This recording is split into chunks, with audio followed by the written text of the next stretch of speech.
یہ حضرت کا 1996 کا بیان ہے قربانی کے بارے میں۔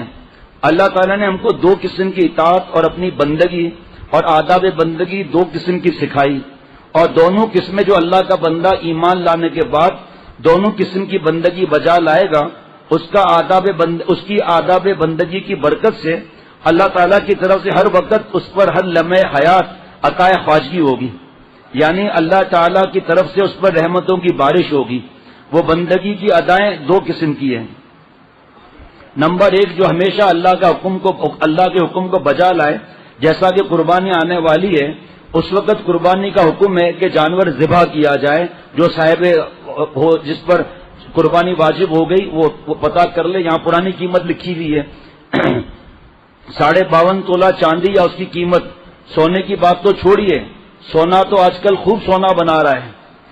اب آپ سوچئے کہ کسی سونے کی دکان سے پوچھئے کہ 52.5 تولہ سونے کی چاندی کی قیمت کیا ہے، تو فرمایا کہ اس زمانے میں جو غریب ہے اس کے پاس بھی اتنا پیسہ نکل آئے گا، لیکن ہمت نہیں ہے۔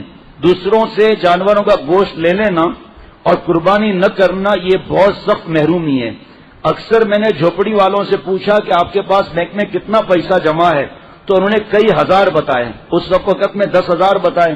حضرت والا رحمۃ اللہ علیہ کا جہاں پرانا ناظم آباد میں جہاں حضرت کا گھر اور خانقاہ تھی، اس کے قریب بہت جھوپڑیاں تھی اس زمانے میں، اور حضرت کے پاس آتے بھی تھے، لیکن اتنا پیسہ ہونے کے بعد قربانی نہیں۔ صاحب ہم غریب لوگ ہیں، ہزاروں روپیہ رکھا ہوا ہے کسی اور ضرورت کے کام کے لیے، اس لیے برکت اٹھ رہی ہے۔ لڑکیوں کے رشتے بھی نہیں آ رہے ایسی وجہ سے، گناہوں کی نحوستوں کی وجہ سے ہم سب پریشان ہیں، نافرمانی کا سب عذاب ہیں۔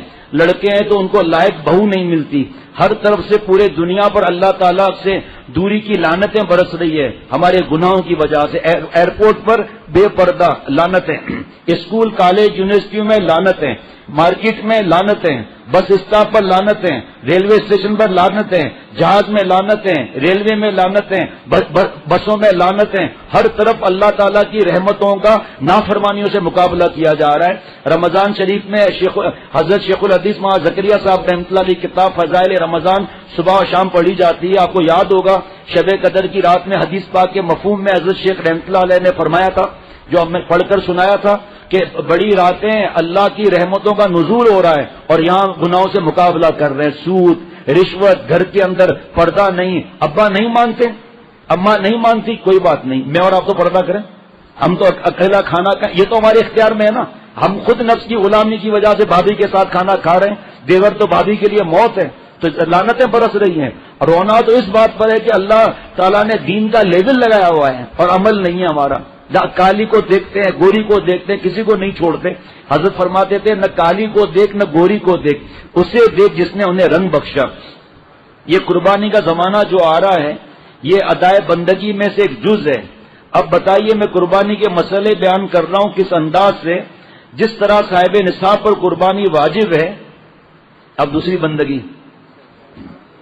مسائل بہت حضرت نے فرمائے تھے، میں نے وہ مسائل نہیں لکھے کیونکہ مسائل مفتی صاحب کا کام ہے۔ ہم یہاں 2 دن کے بعد انشاءاللہ شروع کریں گے، فجر بعد عصر بعد انشاءاللہ تعالیٰ، اس میں ہمارے مفتی صاحب مسائل بھی بتائیں گے انشاءاللہ تعالیٰ۔ آگے سنیے گا، ایک تو صاحب نصاب پر قربانی واجب ہے، ایسے ہی صاحب نصاب قوت نفس، جس کے اندر نفس میں گناہ کرنے کی طاقت ہے اور نہ کرنے کی بھی طاقت ہے، یہ بھی صاحب نصاب ہے۔ یہ بھی وہ صاحب نصاب ہے قربانی کے لیے، یہ صاحب نصاب ہیں دوسرے نفس کی قربانی کے لیے۔ یہ اپنی بری خواہش کی قربانی کر دیں، انشاءاللہ اللہ تعالیٰ کے مقرب ہو جائیں گے۔ بتاؤ بھائی، آج ایک نیا مسئلہ سنا صاحب نصاب کا، قربانی کے لیے تو پیسے کی ضرورت ہے، لیکن اللہ تعالیٰ کی نافرمانی کرنے کی جس کے پاس طاقت ہے، یہ بھی صاحب نصاب گناہ ہے، صاحب نصاب طاقت ہے۔ اگر یہ گناہ کر لیتا ہے تو فاسق ہو جاتا ہے، اللہ کو ناراض کر دیتا ہے۔ اس میں مرد بھی آ گئے، عورت بھی آ گئی، صاحب نصاب ہے نہیں ہے، قربانی کے حساب سے سب پر تقوی فرض ہے، ہر مسلمان مرد اور عورت پر تقوی فرض ہے، اور نفس اپنی قوت کے حساب سے بدماشی کرانا چاہتا ہے۔ اگر گناہ چھوڑ دیتا ہے تو متقی ولی اللہ ہے، اس لیے اس کی بھی مشق کیجیے اس مبارک مہینے میں، ان مبارک دنوں میں، کہ ہم لوگ اپنے نفس کی قربانی کے وقت میں نفس کی قربانی بھی کر دیں۔